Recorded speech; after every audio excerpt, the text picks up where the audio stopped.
Buenas tardes, colegas. Vamos a proseguir las actividades programadas en este 39º curso de terapéutica y prevención en medicina.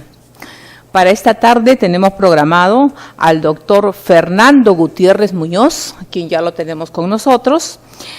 Él va a encargarse del tema de modalidades de oxigenoterapia para el internista. Para ello, quiero hacerles saber que el doctor es médico especialista en medicina intensiva, conocedor de la ecografía general, derecho médico de neurointensivos y broncofibroscopía. Es terapista respiratorio certificado, instructor de la BLS, ACLS, de la AJA en USA, instructor de la FCS, FDM, de USA también, director nacional de la FCS, de la Sociedad también Peruana de Medicina Interna. Realmente es bien largo su recorrido de aquí del doctor Gutiérrez. Médico intensivista, actual en el Hospital Edgardo Rebagliati Martin, jefe de la Unidad de Cuidados Intensivos de la Clínica El Golf y jefe de la Unidad de Clínica Maison Santé Sur. Bien, colegas, recibimos al doctor Fernando Gutiérrez para que nos ilustre con esta charla que ya está programada para él. Adelante, doctor Gutiérrez.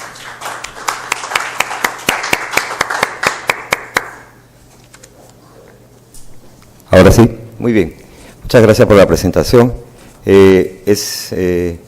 Primero para agradecer al comité organizador, en especial a nuestro amigo Alan Biso, que tuvo la gentileza de invitarme para poder conversar de un tema que en realidad es sumamente importante para todos los médicos que vemos en algún momento un paciente en estado crítico. Y bueno, yo trabajo, como le dijeron, en el Hospital Rebagliati. El departamento de cuidado intensivo tiene 24 camas en el segundo C, 11 camas en el 7B, 8 camas en cuidados intensivos pediátricos y 24 camas en cuidado intermedio. La mayoría de nuestros pacientes están en ventilación mecánica y lo que venimos a hablar ahora es qué pasa con el oxígeno. ¿Qué pasó? Se salió. A ver, no hay problema. Listo, ok. Ahí es, sí. ¿Qué pasa con el oxígeno que entra a los pulmones y lo transportamos, lo consumimos, lo extraemos y por fin sale el CO2 a través de los pulmones también? No podemos hablar de oxigenoterapia si es que no hablamos un poco de insuficiencia respiratoria. Y la insuficiencia respiratoria es la incapacidad del sistema pulmonar para satisfacer las demandas metabólicas del organismo. Y se diagnostica cuando no hay la habilidad para ventilar adecuadamente o para proveer suficiente oxígeno a la sangre y órganos sistémicos, es decir, no hay un intercambio gaseoso adecuado. Los criterios diagnósticos básicamente de la insuficiencia respiratoria es la sospecha clínica, el diagnóstico es gasométrico y un primer concepto que es cuando tenemos una presión arterial de oxígeno menor de 60 y una presión arterial de CO2 mayor de 50, siempre asociado que sea en forma aguda, con una disminución del pH a menos de 7.35, porque puede haber situaciones en las que el CO2 esté alto, pero que el pH esté conservado. Entonces este es un problema crónico, lo cual no nos implica un problema agudo, que es lo que estamos conversando ahora. Y siempre tener en cuenta que este diagnóstico debe ser respirando aire al 0,21. Podemos clasificar la insuficiencia respiratoria desde varios puntos de vista, desde el punto de vista gasométrico, clínico evolutivo, según el mecanismo fisiopatológico. Veamos una revisión muy rápida. La insuficiencia respiratoria podemos clasificarla según el análisis de gases arteriales en tipo 1, en la que es hipoxémica y en la que el parámetro es una presión arterial de oxígeno menor de 60 a FiO 0,21 y esto nos habla de una gradiente elevada. La insuficiencia respiratoria ventilatoria o tipo 2, que es cuando el nivel de CO2 está elevado, y esto le decimos hipercapnia, entonces el CO2 está más de 50 milímetros de mercurio y el pH debe de estar menos de 7.35 con una gradiente normal. La insuficiencia respiratoria mixta, que es tipo 1 tipo 2, en la que hay hipoxemia e hipercapnia. ¿Sí? La tipo 3 es la insuficiencia respiratoria perioperatoria. Entonces, acá está generalmente asociada a mecanismos abdominales, atelectasias, en donde la capacidad residual funcional está disminuida y está aumentada probablemente el volumen corriente. Puede haber microatelectasias y básicamente es una insuficiencia respiratoria tipo 1, tipo 2, asociado a problemas quirúrgicos abdominales. La insuficiencia respiratoria tipo 4, que está asociada al shock, a la hipoperfusión, y este shock puede ser cardiogénico, hipovolémico, séptico y mucho menos en el neurogénico, y puede estar asociado a una serie de situaciones clínicas. Este es un cuadro de resumen en la que tenemos toda la gama de posibilidades de insuficiencia respiratoria. Le voy a dejar a la organización un PDF con la clase para que puedan ustedes revisarla, por lo que va a haber algunas diapositivas que les voy a pasar muy rápido, porque quería centrarme más en la parte de oxigenatoria. Sin embargo, sigamos con la clasificación de la insuficiencia respiratoria, que puede ser según su criterio evolutivo, aguda, crónica o crónica reagudizada, según el mecanismo fisiopatológico, ya que es muy interesante recordar que hay varios mecanismos que pueden explicar una hipoxemia, que es la disminución de la fracción inspiratoria de oxígeno, la hipoventilación alveolar, alteraciones de la difusión, alteraciones de la relación ventilación-perfusión y efecto del shunt derecho-izquierdo. Entonces, cuando hay alteraciones de la ventilación-perfusión, hablamos de que hay un shunt, una desbalance entre lo que se oxigena y lo que se ventila. Entonces, también puede ser una situación en la que se incrementa el espacio muerto. También puede ser por hipoventilación, un defecto de la difusión o por una disminución de la presión inspiratoria de oxígeno. Pues bien, cuando es problemas de ventilación-perfusión por un shunt, por ejemplo, acá ustedes ven que acá hemos tratado de graficar que es un área del pulmón que los alvéolos están bien ventilados y bien perfundidos. Acá el shunt es 0. Mientras que hay áreas del pulmón en la que está bien ventilado, pero está muy mal perfundido. Entonces acá es un área de espacio muerto en la que no hay oxigenación. Algo similar sucede cuando el área no está ventilada y sin embargo sí está bien perfundida. Entonces acá el espacio muerto también es una evidencia de shunt. Entonces acá la gradiente es alta y no lo vamos a corregir con solamente administrarle oxígeno, como un dato adicional. Puede haber hipoxemia por disminución de la presión arterial de oxígeno, y esto ocurre cuando, por ejemplo, nos vamos a un nivel de altitud mayor del nivel dermal.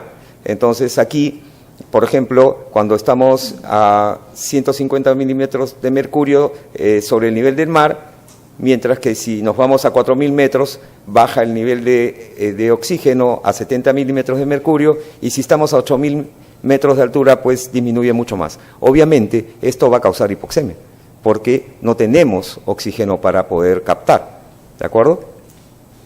Otro mecanismo es la hipercapnia, porque va a producir hipoventilación y va a producir alteraciones en la ventilación-perfusión. Entonces, ¿cómo enfoco el manejo del paciente con insuficiencia respiratoria? Pues básicamente sospecho el diagnóstico, obviamente confirmo el diagnóstico con los exámenes auxiliares, eminentemente los gases arteriales, la tipifico, hago una valoración completa de qué es lo que pasa, es decir, hago los gases arteriales, más todo lo que nosotros ya conocemos para poder diagnosticar la insuficiencia respiratoria. Y asimismo, hago un análisis final en la que ya tengo el diagnóstico clínico, más el estado ácido básico, más el estado oxigenatorio y más el estado de ventilación. En la historia clínica, bueno, hablarles a los médicos de medicina interna de cómo se hace una historia clínica, pues está mucho por demás de mi especialidad. Pero sí les quiero presentar este cuadro, que es muy interesante, porque fíjense que con solo tener un cuadro clínico de insuficiencia respiratoria aguda, es decir, la sospecha, unos gases arteriales y una radiografía de tórax, vamos a poder acercarnos a qué tipo de diagnóstico qué está sufriendo nuestro paciente, qué problema está sufriendo nuestro paciente. Es así que si los gases arteriales me salen con un PaO2 mayor de 60 y tengo un cuadro clínico que podría ser una insuficiencia respiratoria aguda, pues si tiene más de 60 milímetros de mercurio su PaO2, hay que buscar otro diagnóstico. No es hipoxemia, no es insuficiencia respiratoria que vayamos a tratarlo. Por ejemplo, puede ser un cuadro de neurosis, una agitación psicomotriz, etcétera. Pero si efectivamente tiene una presión arterial de oxígeno menos de 60, pues estamos hablando de insuficiencia respiratoria aguda y tengo que pasar a ver la otra parte de los gases arteriales, que es el nivel de CO2. Si el CO2 es normal o bajo, pues lo siguiente que tengo que hacer es tomar una radiografía de tórax. Si es que el CO2 es alto, pues me tengo que fijar cómo está el índice de presión alveolar arterial de oxígeno. Si es que es normal, pues probablemente el problema sea una depresión del centro respiratorio, una enfermedad neuromuscular, una obstrucción de la vía aérea superior. Mientras que si es anormal ese índice de presión alveolar arterial de oxígeno, pues también tengo que tomar una radiografía de tórax y en la que vamos a poder definir si es que los pulmones están claros, pues hay una serie de problemas que puedo sospechar: broncoespasmo, EPOC reagudizado, tromboembolia pulmonar, shunt, microtelectasias. Mientras si encuentro opacidades difusas, puedo pensar en edema agudo pulmonar, en distrés respiratorio agudo, bronconomía, inhalación de tóxicos, etcétera. Si hubiera opacidades localizadas, pues pensaré en una neumonía, telectasia, infarto pulmonar y otras alteraciones más. Y también si es que hay una evidencia de afección extrapulmonar como derrame pleural, tórax batiente, ruptura diafragmática, hemorragias, derrame pleural. Fíjense, solo con la sospecha clínica, gases arteriales y radiografía de tórax, ya podemos definir una serie de diagnósticos rápidamente. Y esto nos sirve inclusive en centros en los que no tenemos mucha tecnología como para poder hacer un diagnóstico más fino. Pues bien, esto acompañado de los elementos de ayuda diagnóstica que ustedes ya bien conocen, nos va a poder permitir hacer una evaluación respiratoria de la oxigenación, que es parte importante de esta clase que me gustaría que ustedes la compartieran de forma adecuada. Tenemos que evaluar la PaO2 a una fracción inspiratoria de oxígeno 0,21. También debemos ver la posibilidad de evaluar la presión arterial de oxígeno a una FiO2 diferente, recordar un poquito de la gradiente alveolar arterial de oxígeno, ver el porcentaje de shunt, el contenido arterial de oxígeno, la relación PaO2, presión arterial de oxígeno, presión alveolar de oxígeno, el índice respiratorio, que estos son un poco más densos de hacer en la práctica rutinaria, pero nos fijaremos un poco más en este índice que es el famoso PAFI, que es la relación entre la presión arterial de oxígeno y la fracción inspiratoria de oxígeno. Pues fíjense, recordemos que no tenemos el mismo nivel de oxigenación cuando somos bebés, cuando somos adolescentes o cuando ya pasamos a tener la tercera edad. Entonces, de inicio, en los pacientes que tienen menos de 60 años, hipoxemia leve será una PaO2 menos de 80, moderada menos de 60, hipoxemia grave menos de 40 milímetros de mercurio.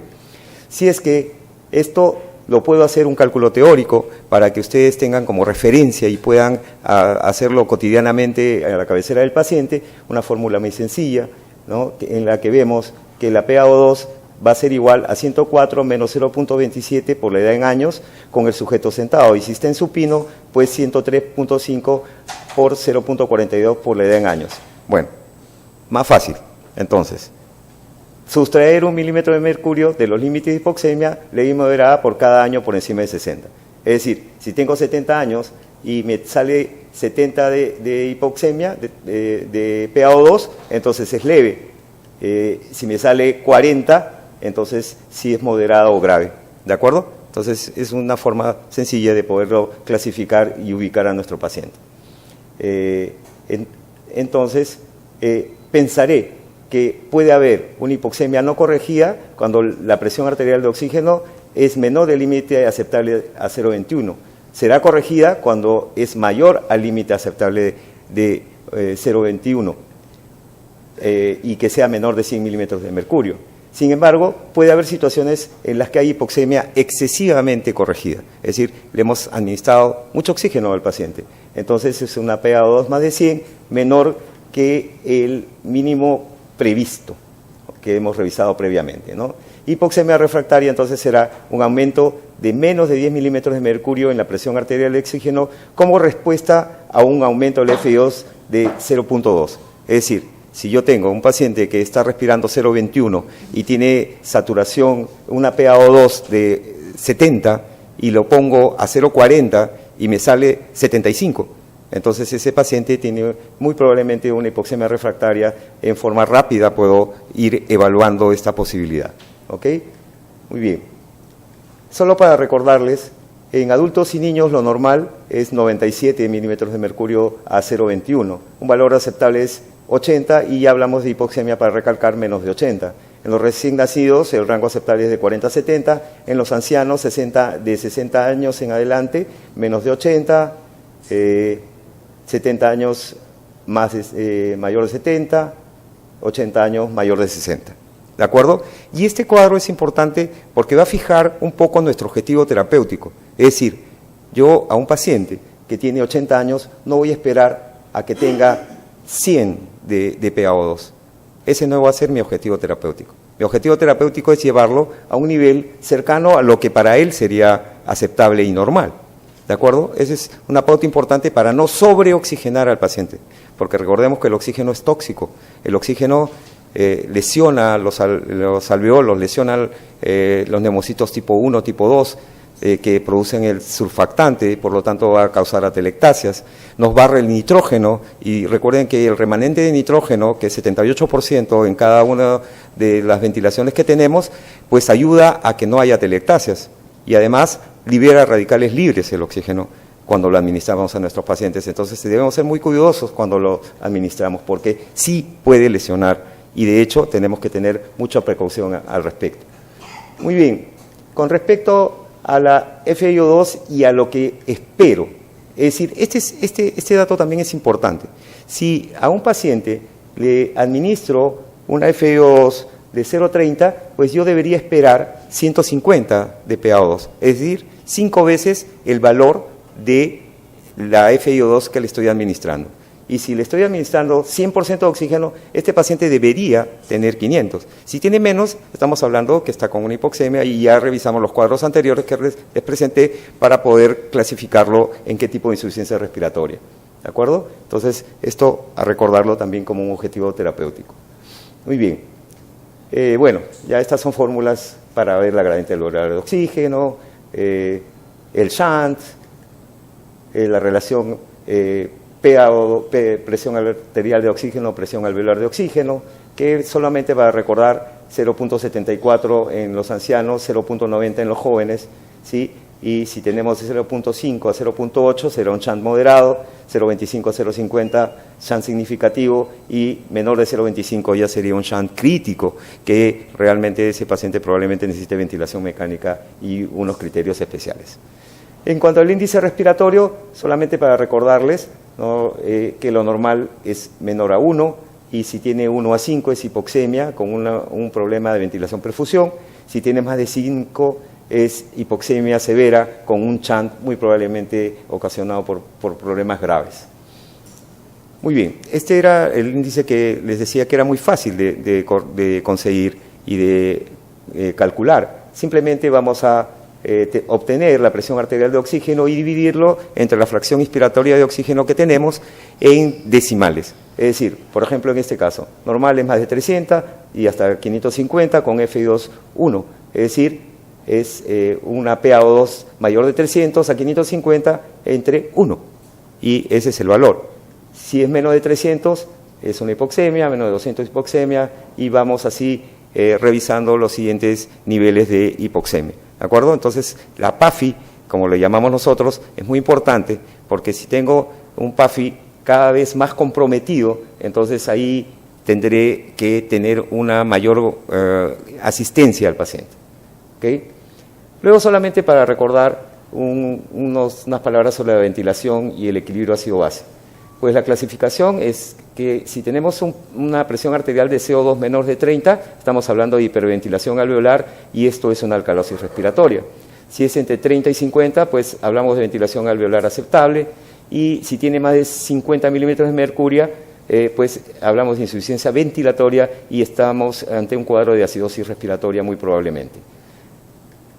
Y solamente para decirles que hiperventilación alveolar, es decir, menos de 30 de CO2, puede tener diferentes connotaciones. Si tiene un pH 7.5, pues hiperventilación alveolar aguda, si tiene entre 7.4 y 7.5 crónica, y si tiene 7.3 y 7.4 de pH, tiene una acidosis metabólica compensada. ¿Sí? Y así no quiero incidir mucho en esto para poder pasar a la parte propiamente dicha de esto se los dejo en el PDF como para que lo revisemos, porque por un tema tiempo vamos a tener que avanzar sobre la parte que nos toca realmente. Entonces, ¿qué hago con la insuficiencia respiratoria para manejarlo? Pues hay que darle las prioridades iniciales, unas medidas generales, darle un tratamiento específico al problema que lo presenta el paciente y lo lleva a la hipoxemia. Hay que reevaluar, y esto es importante, por cada situación, por cada asistencia que le dé, debo reevaluar periódicamente. Si hay una mejoría, pues pensaría en el alta. Si está estacionario, se queda con nosotros para seguir manejándolo, y si hay deterioro, pues probablemente necesite mayor asistencia, mayores estudios y de repente ubicarlo en una unidad de cuidados críticos. Entonces, las prioridades iniciales son el ABC, ¿no? Vía aérea, ventilación, oxigenación, y después todo lo que viene complementado. Las medidas generales va a ser un monitoreo continuo de los diferentes elementos que ustedes saben bien, y el tratamiento específico va a tener que ver sobre todo con la obstrucción de la vía aérea, asistencia al corazón si es que hubiera falla ventricular izquierda-derecha, darle tratamiento si es que es una neumonía, drenar un neumotórax, porque si ustedes no contienen un neumotórax, si no lo drenan, el paciente no va a mejorar nunca, y esa es una parte importante. Si es que hay embolia pulmonar, pensar en el tiempo límite para poder trombolizar, y si hay un derrame pleural, pues también hay que drenarlo, porque probablemente esa sea la causa de la hipoxemia severa. Asimismo, cuando hay inhalación tóxica, hay que retirar al paciente del lugar donde está intoxicado y administrarle oxígeno a alta concentración, básicamente. Entonces, ¿qué es oxigenación? ¿Qué objetivo tenemos cuando damos una indicación de oxigenación? Pues es corregir la hipoxemia sin ocasionar complicaciones adicionales, como les explicaba previamente, como narcosis, injuria pulmonar. Y si tengo una insuficiencia respiratoria tipo 1, pues utilizaré la menor fracción inspirada de oxígeno posible para tener el objetivo de tener una presión arterial de oxígeno alrededor de 60 y una saturación de 90%. ¿De acuerdo? Ese es nuestro objetivo. En ningún caso el objetivo va a ser llevarlo a 100%, y constantemente estamos disminuyendo los oxígenos de la asistencia de nuestros pacientes en estado crítico, ¿no? Entonces, ¿cómo lo monitorizo? Con los gases arteriales, y ahora que sabemos que ya, aparte de las 4 funciones vitales clásicas, la quinta función vital es la pulsioximetría, porque es fácil de tener y hay dispositivos en muchas formas y fáciles de acceder.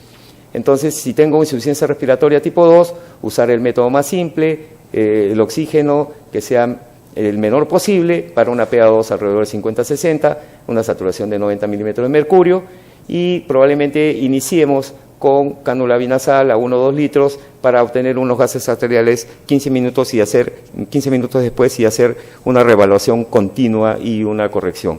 Si es que el PaCO2 y el pH están alterados, pues habrá que aumentar la FiO2 progresivamente y con cuidado, porque recordemos que si es que el paciente es crónico, el aumentar la oxigenación muy probablemente le cause depresión respiratoria. Entonces, hablemos un poquito de la saturación de oxígeno. ¿Qué es la saturación de oxígeno? Es el punto de equilibrio en que la presión de oxígeno de la sangre se equilibra con la presión de oxígeno de la atmósfera, y la hemoglobina se encuentra unida al máximo para este nivel de presión arterial de oxígeno sanguínea. ¿Okay? Entonces, unas palabras sobre la pulsioximetría, que es tan importante. Entonces, cuando administramos fracción inspirada de oxígeno a un paciente en estado crítico, pues normalmente le iniciamos con la más alta posible y lo vamos graduando con pulsioximetría. Idealmente que tenga 90-92%, como ya hemos dicho.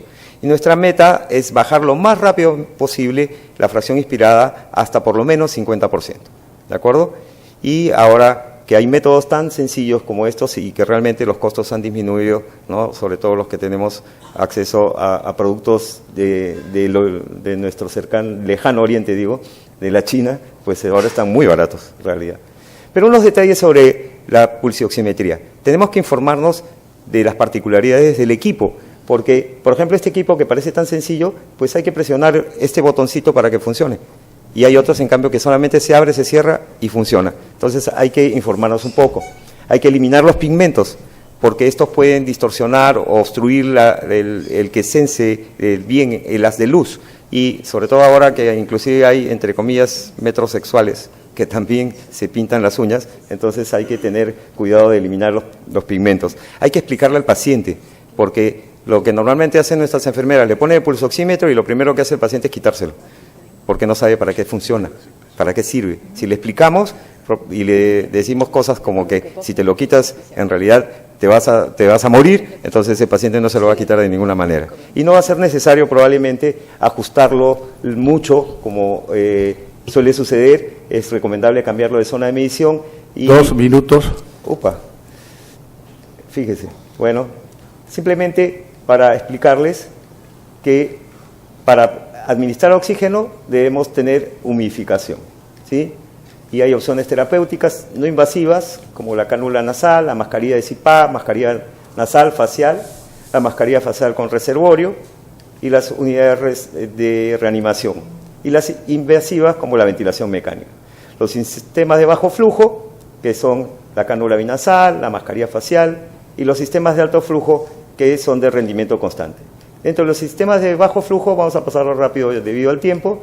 Entonces, por ejemplo, vamos a tener a los sistemas de bajo flujo, como la cánula nasal, ¿sí? Que son 2 piezas de plástico, nos permite un flujo de oxígeno de 1 a 5 litros y normalmente se eleva a 0.04 por cada litro de oxígeno, ¿sí? Este es un dato importante para tomar en cuenta.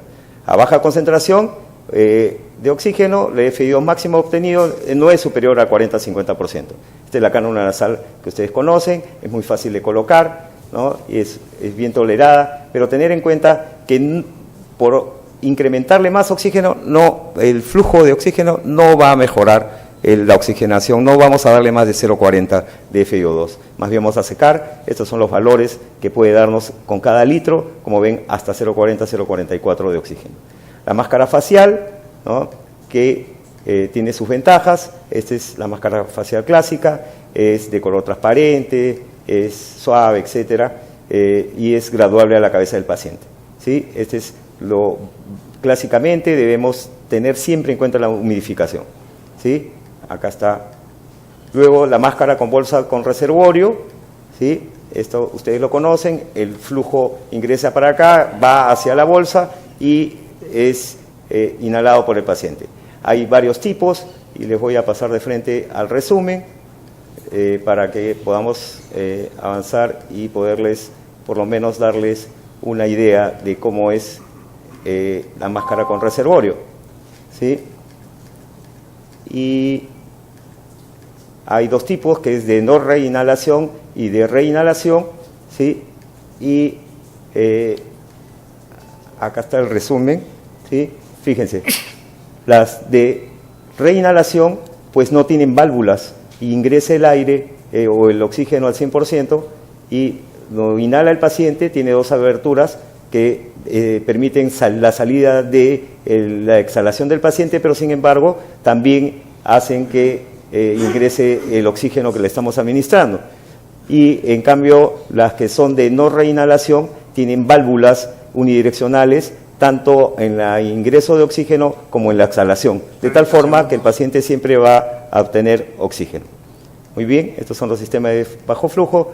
Solamente un minuto más, por favor, para darles el sistema de Venturi, ¿sí? Que es de alto flujo, y acá el flujo es compensado adecuadamente, ¿no? Ingresa el aire, se mezcla con el medio ambiente y se exhala por los orificios laterales, como ustedes ya conocen, ¿sí? Pueden ser de un sistema verde, que es de bajo flujo, y un sistema blanco, que es de alto flujo, ¿sí?